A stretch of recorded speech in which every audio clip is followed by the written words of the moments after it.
I stared at my phone, watching the three dots appear and disappear as my sister typed her response.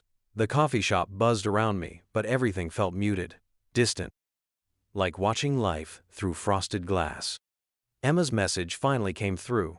Mom and Dad said you'd help with the venue deposit. Can you Venmo me $15,000? The Rosewood Estate needs it by Friday or we lose the booking. My fingers hovered over the keyboard. $15,000. Just like that. No please. No thank you in advance. Just the assumption that I'd open my wallet again. The thing about being the successful sibling is that everyone expects you to pay for their dreams while they barely acknowledge your existence otherwise. I'd built my marketing firm from nothing, worked 18-hour days for 5 years, missed holidays and birthdays and family dinners. But when Emma needed money for her fairy tale wedding, suddenly, I was family again. I typed back, "Let me handle the venue directly. I'll take care of everything." The response was immediate. "OMG, thank you. You're the best big brother ever." The best big brother. Right. Where was that energy when I'd invited them to my housewarming party last year and got 3 separate excuse texts? Where was that gratitude when I'd offered to help Emma start her own business, and she'd laughed, saying she wasn't cut out for all that stress? I closed the message thread and opened my contacts, scrolling to a name I hadn't called in months. Marcus Chen, commercial real estate broker. We'd worked together on my office lease, and he'd mentioned having connections in the event venue industry. "Marcus, it's David. I need a favor." His voice carried that familiar warmth that made him so good at his job. "David, long time. What can I do for you?" "The Rosewood Estate. I need to know everything about their current financial situation, ownership, and any upcoming availability issues." A pause. "That's oddly specific. Wedding planning?" "Something like that." Marcus chuckled. "Give me 2 hours." I hung up and stared out the coffee shop window. The autumn sky was that particular shade of gray that made everything look washed out, drained of color, like an old photograph someone had left in the sun too long. My phone buzzed with a text from Mom.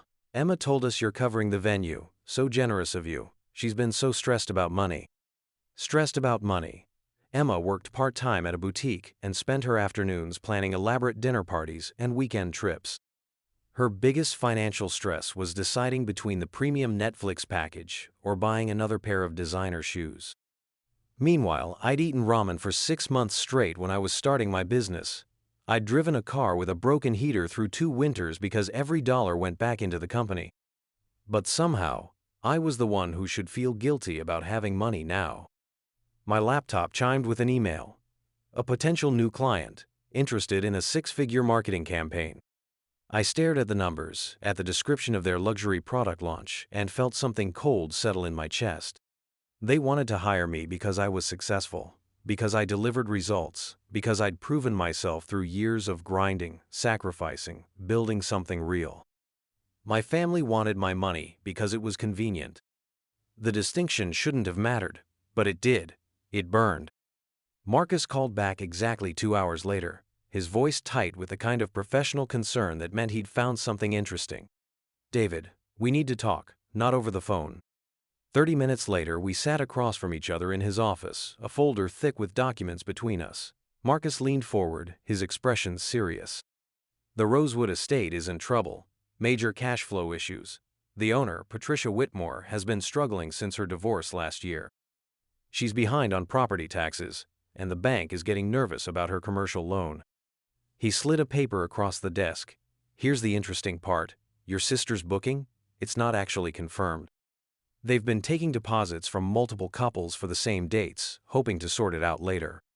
I felt my jaw clench. "What do you mean, not confirmed?" "I mean, Patricia has been double and triple booking dates, taking deposits from everyone, planning to refund whoever she has to cancel on at the last minute. It's a disaster waiting to happen." The coffee shop conversation flashed through my mind. Emma's casual request for $15,000. Mom's text about how stressed Emma was about money. They had no idea they were about to lose everything. Marcus continued, "Patricia's desperate. If someone came in with a cash offer for the property or offered to buy out her current bookings and restructure her debt, she'd probably take it." I studied the financial documents spread across the desk. Numbers told stories if you knew how to read them, And this story was about someone drowning, grasping for anything that might keep them afloat. What would it take to buy the property outright? Marcus raised an eyebrow. You're serious? Dead serious. Based on the liens and current market value, probably around $800,000. But David, this isn't exactly a sound investment. The event venue business is brutal, and this place has been poorly managed. $800,000. It was a significant chunk of my net worth, but not devastating. And it wasn't really about the money anymore. It was about control. About making sure Emma's wedding happened on my terms. I want you to make the call. The next 3 days blurred together in a haze of legal documents, phone calls, and wire transfers. Patricia Whitmore was indeed desperate, and when Marcus presented her with an offer to purchase the property and assume all existing bookings, she nearly cried with relief. By Thursday afternoon, I owned the Rosewood Estate. Emma called that evening, her voice bright with excitement. David, I just got the confirmation email from the venue. Everything's all set for the wedding. I can't believe we pulled it together so fast. Yeah, it all worked out. Mom and Dad are so grateful. We all are. I know we haven't been the best at staying in touch, but family is family, right? Family is family. The phrase sat in my stomach like a stone. Friday morning, I drove to the estate for the first time as its owner. The property was beautiful, I had to admit. Rolling grounds, mature oak trees, a restored Victorian mansion that photographed like something out of a magazine. Emma had good taste, even if she couldn't afford it. Patricia met me at the front entrance, keys in hand. She was probably in her late 50s, with the kind of polished appearance that spoke of old money and new problems. Mr. Davis, I can't thank you enough. This business has been my life for 15 years, but after the divorce, she trailed off, then shook her head. Well, that's not your problem now. The staff knows about the ownership change. Everything should run smoothly. I nodded, taking the keys. They felt heavier than they should have. There is one thing, Patricia added hesitantly. Your sister's wedding. She's been calling almost daily with changes and additions. The flower arrangements, the catering upgrades, the extended reception time.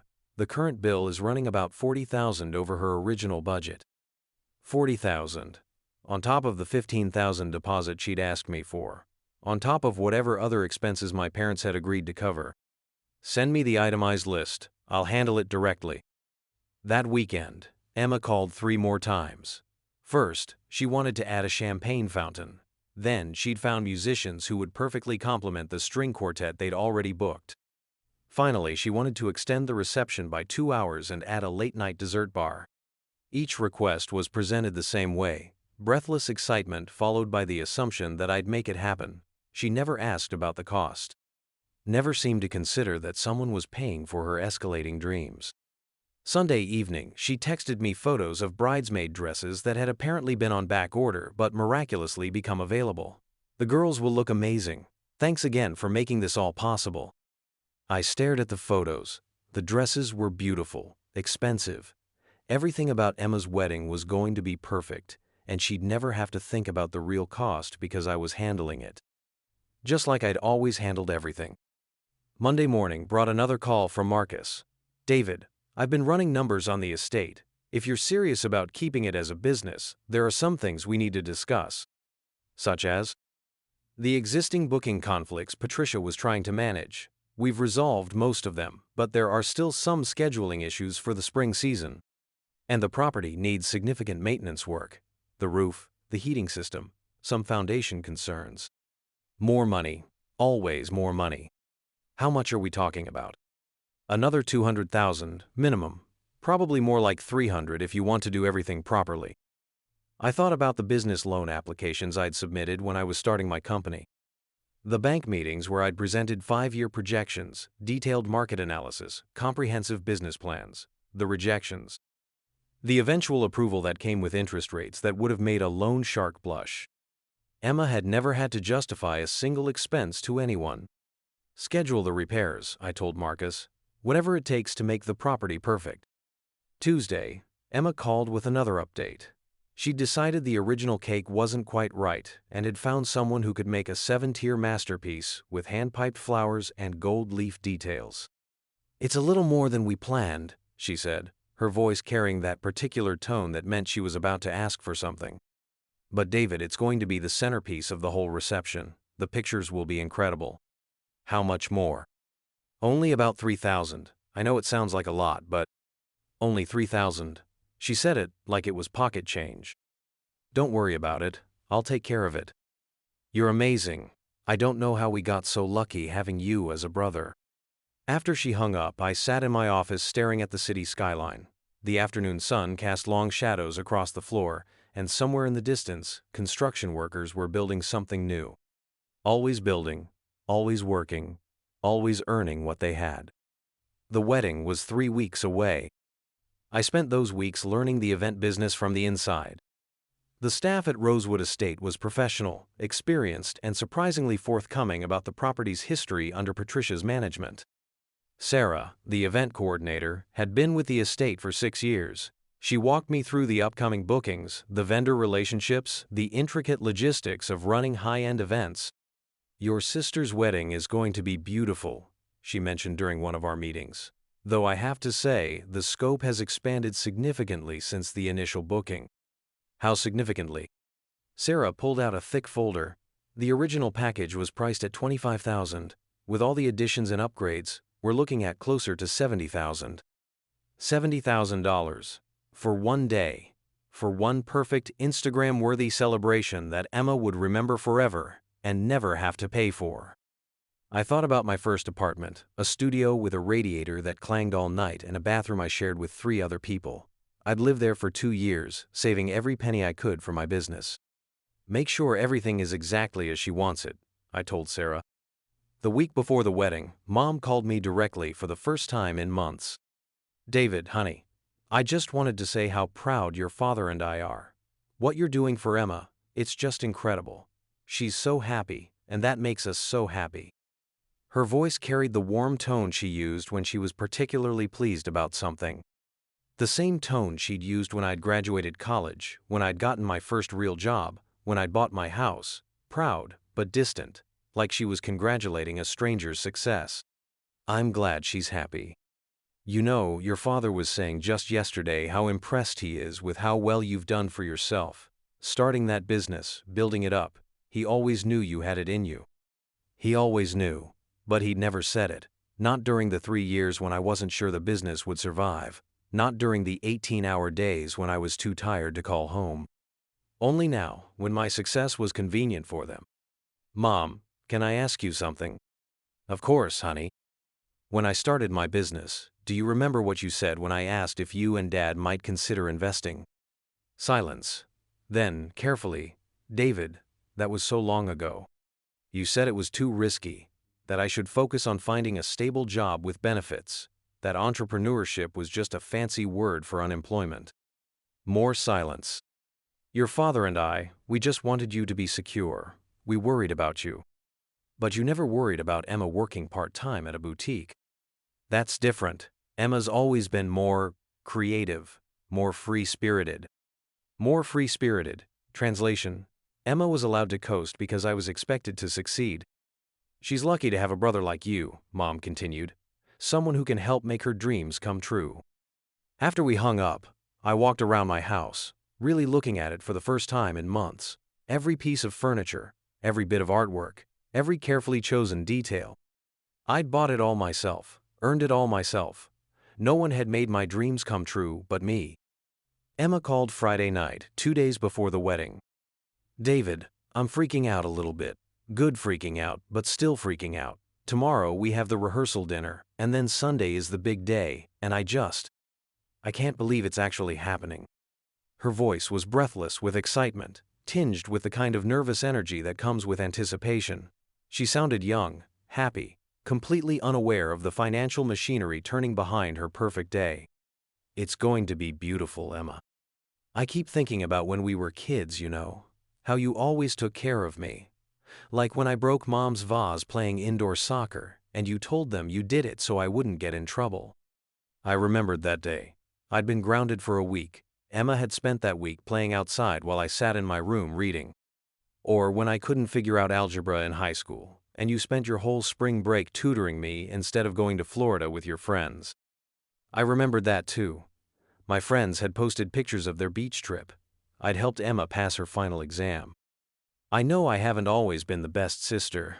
I know I've been kind of selfish and self-absorbed.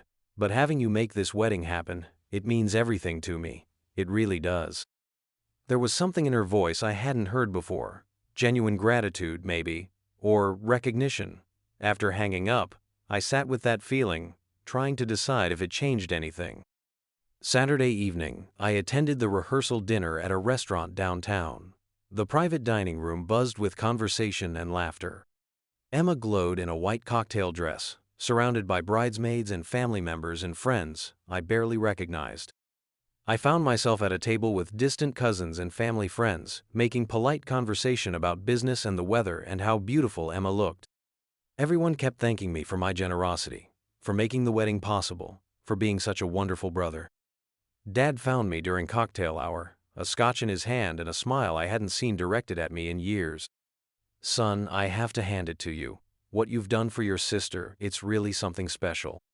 Your mother and I, we know how hard you work, and to see you use that success to help family, well, it makes us very proud." He clapped me on the shoulder, the gesture warm but somehow hollow, like applause after a performance I never auditioned for. "Emma's lucky to have you looking out for her." Looking out for her, that's what this was apparently. Not being taken advantage of, not being relegated to the role of family ATM, just a big brother looking out for his little sister. "Dad, can I ask you something?" "Of course. Do you remember when I first told you I wanted to start my own business?" His expression grew thoughtful, perhaps sensing the weight behind the question. "I remember you being very determined about it. Do you remember what you said to me?" A pause. A sip of scotch. "I probably worried about you taking on too much risk. You said I was being naive, that the failure rate for new businesses was astronomical, that I should stick with my corporate job and focus on building a stable life." Dad's jaw tightened almost imperceptibly. "David, I was trying to protect you. I didn't want to see you fail. But you never worried about Emma failing because you never expected her to try." The accusation hung between us, sharp and unavoidable. Around us, the dinner party continued, laughter and conversation flowing like nothing had changed. "That's not fair," Dad said quietly. "Emma and you are different people, different strengths, different paths, different expectations." He studied my face, perhaps seeing something there that made him uncomfortable. "Son, if I ever made you feel like I didn't believe in you, I'm sorry. That was never my intention." The apology was sincere, I could tell, but it was also 7 years too late. Sunday morning arrived with a kind of crisp autumn air that made everything feel possible. Perfect weather for a perfect wedding. I arrived at the estate early, ostensibly to ensure everything was running smoothly, but really because I wanted to see my investment in action. The grounds had been transformed overnight. White chairs arranged in perfect rows, an archway of flowers at the altar, strings of lights that would create magic when the sun went down. The staff moved with practiced efficiency, setting tables, arranging flowers, testing sound systems, everything choreographed to create 3 hours of flawless celebration. Sarah found me on the terrace, checking items off a tablet with the focused intensity of someone managing a military operation. "Everything's on schedule," she reported. "Flowers arrived at 6, catering is setting up in the kitchen, the string quartet is doing their sound check in an hour. Your sister is going to be very happy." My sister was going to be very happy. At the cost of $70,000 she'd never have to think about. The guests began arriving at 4. I watched from an upstairs window as cars filled the circular drive, as people in expensive clothes stepped onto the grounds I now owned. Emma's college friends, her coworkers from the boutique, family members who'd traveled from 3 states away. Everyone here to celebrate love and new beginnings and the fairy tale that money could buy. At 4:30, I took my place in the front row as the brother of the bride. Mom squeezed my hand as I sat down, her eyes bright with tears that hadn't fallen yet. "She looks so beautiful," Mom whispered, though Emma hadn't appeared yet. The string quartet began playing, and conversations faded to expectant silence. Then Emma appeared at the far end of the aisle, her arm linked through Dad's, her dress flowing behind her like something out of a dream. She was beautiful, radiant, every bit the princess she'd always imagined herself to be. As she walked down the aisle, her eyes found mine, and she smiled. Not the practice smile she'd been wearing all day, but something genuine, grateful.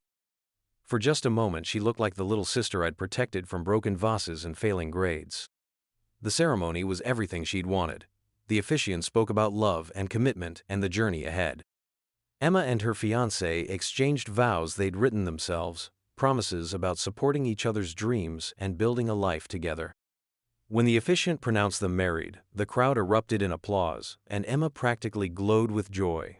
She hugged Dad, kissed Mom, then broke away from the receiving line to find me. "David," she whispered as she hugged me tight. "Thank you for everything. I know this wouldn't have happened without you." The reception was flawless. Dinner was served precisely on time. The band played all of Emma's favorite songs. The 7-tier cake was everything she'd dreamed it would be. As the evening wore on, I watched her dance and laugh and celebrate, surrounded by everyone she loved. At some point during the evening, I found myself standing alone on the terrace, watching the party through the French doors. The lights we'd strung created exactly the fairy tale atmosphere Emma had wanted. Inside, people danced and drank champagne and celebrated the perfect wedding. Marcus appeared beside me, holding 2 glasses of scotch. "Quite a production," he said, handing me one of the glasses. "It's what she wanted." "And what do you want?" I considered the question, rolling the scotch around in the glass. What did I want? Recognition, gratitude, an acknowledgement of what this had cost me, both financially and emotionally. "I want them to understand," I said finally. "Understand what?" "That this isn't normal. That spending $70,000 on a single day isn't something you just expect someone else to do for you. That the money I earned wasn't just sitting around waiting for them to need it." Marcus nodded slowly. "So what's your plan?" "My plan. Right, because there had to be a plan. There had to be some point to this elaborate gesture beyond just making Emma's dreams come true. I'm not sure yet." Inside, the band launched into Emma's favorite song, and she pulled her new husband onto the dance floor. They moved together like they'd been dancing their whole lives, lost in their own private world while everyone watched and smiled. The party continued until nearly midnight. As guests began to leave, Emma found me again, slightly tipsy from champagne and glowing with happiness. "David, this was perfect. Better than perfect. I don't know how I'll ever repay you for this." "Don't worry about it." "No, seriously. I know this was expensive. I know you didn't have to do this, but you did, and it means more than you know." She hugged me again, and for a moment, I let myself enjoy her gratitude, her genuine appreciation for what I'd done. Then she was gone, swept away by her wedding party to continue celebrating somewhere else, and I was left standing in the empty reception hall, surrounded by the remnants of her perfect day. The cleanup crew worked efficiently, dismantling the fairy tale with the same precision they'd used to create it. Tables were cleared, flowers were packed away, chairs were stacked. By 2 in the morning, the ballroom looked like nothing special had happened there at all. I drove home through empty streets, thinking about the evening, about Emma's happiness and Mom's tears and Dad's pride, about the $70,000 that had bought 3 hours of perfect celebration. Monday morning, I called my accountant. "I need to restructure some of my business holdings," I told him. "I want to move the Rosewood Estate into its own entity, separate from my other assets. Planning to expand into the event business." Something like that. Tuesday, I called Emma. "David, I'm still floating on air from Sunday. Everyone said it was the most beautiful wedding they'd ever been to. The photographer sent some sneak peek photos and they're incredible. I'm glad you're happy with how everything turned out." "Beyond happy. Can we get lunch this week? I want to take you somewhere nice to say thank you properly." Lunch to say thank you. After spending $70,000 on her wedding, she wanted to buy me a sandwich. "Actually, Emma, I wanted to talk to you about something. Are you free this afternoon?" "Sure, what's up?" "I'd rather discuss it in person. Can you come to my office around 3? A pause. Perhaps something in my tone warned her this wasn't going to be a casual conversation. "Is everything okay?" "Everything's fine. I just have some things to discuss with you about the wedding venue." "About Rosewood? Did something go wrong with the final payment?" If only she knew. "Just come by the office, we'll talk then." At exactly 3 o'clock, Emma knocked on my office door. She looked nervous, her usual confidence replaced by the uncertain energy of someone who sensed trouble but couldn't identify it. "David, you said you wanted to talk about the venue?" I gestured to the chair across from my desk. On the desk between us sat a folder thick with documents. Emma glanced at it, then back at me. "Before we start," I said, "I want you to know that I love you. You're my sister, and nothing I'm about to tell you changes that." Her face went pale. "You're scaring me. What's going on?" I opened the folder and removed the first document, the purchase agreement for the Rosewood Estate. "Emma, I need you to understand something about your wedding, about how it really happened." Her eyes fixed on the papers in my hands, trying to make sense of what she was seeing. "The venue you got married at. I own it. I bought it 3 weeks before your wedding." Silence. Complete, absolute silence. "What do you mean you own it?" "I mean I purchased the Rosewood Estate property for $800,000. When you asked me to help with the venue deposit, I decided to handle things differently."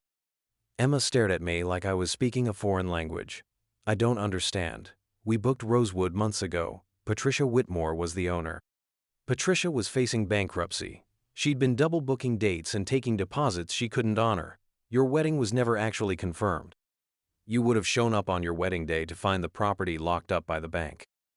The color drained completely from Emma's face. That can't be true." I slid another document across the desk, the list of conflicting bookings Marcus had uncovered. "There were 3 other couples who thought they were getting married at Rosewood the same weekend as you. Patricia was playing a shell game, hoping something would work out." Emma picked up the paper with shaking hands, scanning the list of names and dates. Her name was there, along with 3 others, all marked for the same Saturday in October. "So you bought the whole place?" "I bought it, resolved the booking conflicts, paid for additional renovations, and covered all the upgrades you requested throughout the planning process." "How much did the upgrades cost?"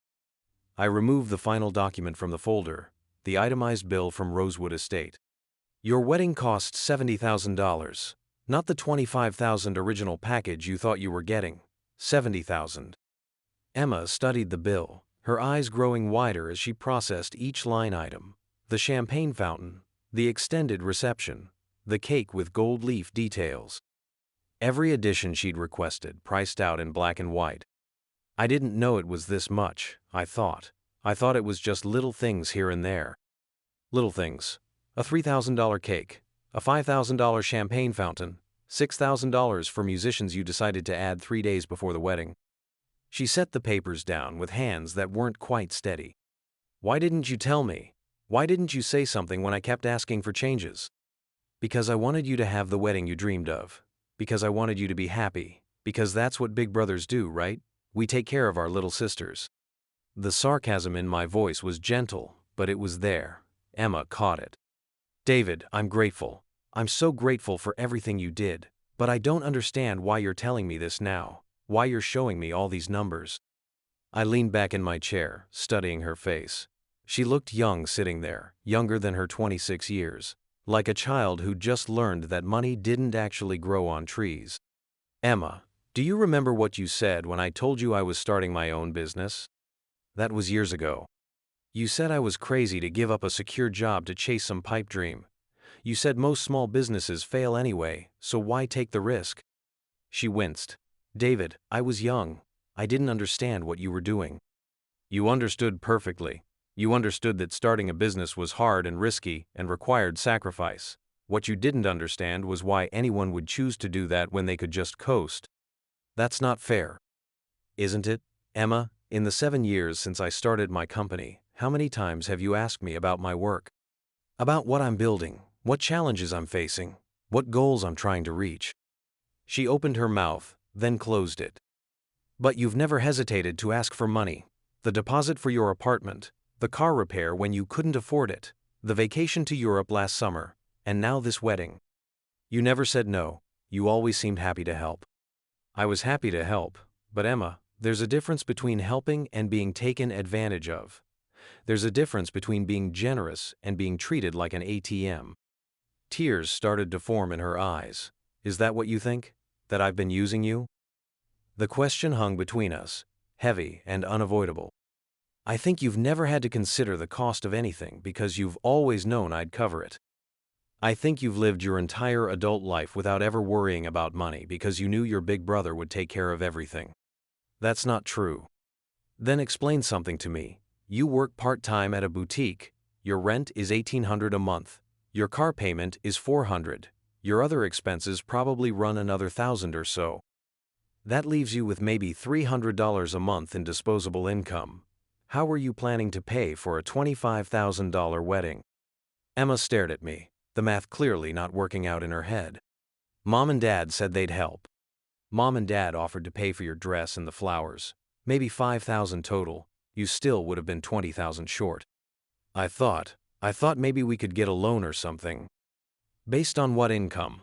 What collateral? Emma, you've never even tried to get a loan. You've never had to prove to a bank that you're worth the risk. The tears were flowing freely now. David, I didn't know. I didn't realize. You didn't realize because you never had to. Every time you needed money, I was there. Every time you had a financial problem, I solved it. You never learned to budget or save or plan because I always made everything work out. She wiped her eyes with the back of her hand, leaving streaks of mascara on her cheeks. So what are you saying? Are you mad at me? Do you regret paying for the wedding? I considered the question carefully. Was I mad? Or was I something else entirely? I'm not mad, Emma. I'm disappointed. In me? In the situation. In the fact that I had to spend $70,000 for you to have one conversation with me about money. In the fact that you're 26 years old and you've never had to be financially responsible for anything important. I'll pay you back. However long it takes, I'll pay you back. The offer was sincere, I could tell, but it was also impossible. Emma, at your current income, paying me back would take you about 30 years. And that's if you somehow managed to put every cent of your disposable income toward the debt, which would mean never going out to dinner, never buying new clothes, never taking a vacation. The impossibility of it settled over her like a weight. So what do you want from me? How do I make this right? I want you to understand what this cost. Not just the money, but what the money represents. I want you to understand that $70,000 is more than most people make in a year. That it's enough to buy a house, or start a business, or fund a retirement account. I understand. Do you, Emma? $70,000 is what I lived on for 2 entire years when I was building my business. It's every penny I had in the world, invested in something I believed in. She was crying openly now, the weight of the numbers finally making sense. I didn't know it would be this much. I swear I didn't know. But you also never asked. Every time you wanted to add something to the wedding, you just told me about it and assumed I'd handle the cost. You never once said, how much will this cost, or can we afford this? Because I trusted you to tell me if it was too much. And that's the problem, Emma. It shouldn't be my job to set limits on your dreams. It should be your job to understand what your dreams cost. She sat quietly for several minutes, processing everything I'd told her. Outside my office window, the city continued its daily rhythm, people working and earning and spending money they'd had to account for. What happens now? She asked finally. Now you go home and think about this conversation. Think about what it means to be financially responsible for your own life. What about the money? What about what I owe you? I'd been dreading this question because I didn't have a good answer. The money was spent, gone. Even if Emma dedicated her entire life to paying me back, it would never happen. Consider it a wedding gift. David, no, that's not fair to you. Emma, I could demand payment and spend the next 30 years watching you struggle with debt you'll never escape, or I can write it off as an expensive lesson for both of us. What kind of lesson? For you, it's a lesson about the real cost of things, about what it means when someone else pays for your dreams. For me, it's a lesson about enabling. Enabling? I've been making it too easy for you to avoid growing up. Every time you needed money, I provided it. Every time you made a poor financial decision, I bailed you out. I enabled you to stay financially irresponsible because I was always there to fix everything. Emma wiped her eyes again, smearing the mascara further. Are you going to cut me off, not help me anymore if I need it? The question revealed everything wrong with how she thought about money. Even after this conversation, her first concern was whether her safety net would still be there. Emma, I'm not your bank. I'm not your financial backup plan. I'm your brother, and I love you, but I can't keep funding your lifestyle. So if something happens, if I have an emergency, then you'll figure it out the same way everyone else does. You'll get a loan, or ask friends, or work extra hours, or make sacrifices. You'll do what adults do when they need money." She nodded, though I could see the fear in her eyes. The fear of having to be truly responsible for herself for the first time. "I'm going to get a better job," she said suddenly. "I'm going to look for something full-time with benefits and a real salary." "That's a good start." "And I'm going to budget. I'm going to track my expenses and figure out how to live within my means." "Also good." "And I'm going to pay you something every month. Maybe not much, but something, even if it takes forever." I started to object, but something in her expression stopped me. She needed this. She needed to feel like she wasn't just taking my money and walking away. "Pay me what you can afford. But Emma, I want you to promise me something." "Anything." "Promise me you'll never spend money you don't have on something you don't need. Promise me you'll think about the real cost before you make decisions." "I promise." "And promise me you won't use this conversation as an excuse to avoid taking risks entirely. Don't let this make you so afraid of spending money that you never invest in yourself or your future." She nodded, though I suspected she didn't fully understand what I meant yet. "David, can I ask you something?" "Of course." "Do you regret it? Paying for the wedding, I mean. Do you wish you hadn't done it?" I thought about her question, about her face when she walked down the aisle, about her joy when she danced with her new husband. "I don't regret giving you a beautiful wedding day. I regret that it took $70,000 for us to have an honest conversation about money. We can have more honest conversations now. About everything, not just money." "I hope so." Emma stood up, gathering the documents from my desk. "Can I keep these, so I can really understand what everything cost?" "They're yours." She paused at the door. "David, thank you. For the wedding, yes, but also for this conversation, for telling me the truth about everything." After she left, I sat alone in my office as the late afternoon sun slanted through the windows. The conversation had gone better than I'd expected, though I wasn't sure if Emma truly understood the larger implications yet. My phone buzzed with a text from Mom. "Emma just called me crying. She said you told her about buying the venue. David, what's going on?" I stared at the message, knowing that this conversation was just the beginning. Mom and Dad would want explanations. They'd want to understand why I'd kept the purchase secret, why I'd chosen to reveal it now. The truth was complicated. I'd bought the venue because I could, because I wanted to ensure Emma's wedding was perfect, because I loved her despite everything. But I'd revealed the purchase because I needed her to understand the cost, not just the monetary cost, but the cost of always being the one who solved everyone else's problems. The cost of being taken for granted by the people who were supposed to love me most. Over the next few weeks, the ripples from my conversation with Emma continued to spread through my family. Mom called several times, wanting to understand why I'd felt the need to make such a dramatic gesture. Dad stopped by my office unannounced, clearly uncomfortable but trying to bridge whatever gap he perceived had opened between us. Emma, to her credit, followed through on her promises. She quit the boutique and found a full-time position with a marketing agency. The pay was better, not great, but it was a start. She opened a savings account and began tracking her expenses with the dedication of someone who'd finally understood what money meant. And every month, she sent me a check for $200. It wasn't much compared to what the wedding had cost, but it was consistent. It was proof that she was trying. 6 months later, Emma invited me to lunch. Not to thank me again, but to tell me about her work, about a client project she was excited about plans she was making for her 1-year wedding anniversary. "We're thinking of a quiet dinner at home," she said. "Maybe cook something special together instead of going out." "That sounds nice." "David, can I tell you something?" "Sure." "I've been thinking about what you said, about the cost of things, and I realized something." "What's that?" "The wedding was beautiful. It was everything I dreamed of. But the best part wasn't the flowers or the cake or the venue. It was seeing everyone I love in one place, celebrating something important." She paused, choosing her words carefully. I could have had that same feeling with a wedding that cost $10,000, or $5,000, maybe even less. Probably. So, the extra $60,000, that was just vanity.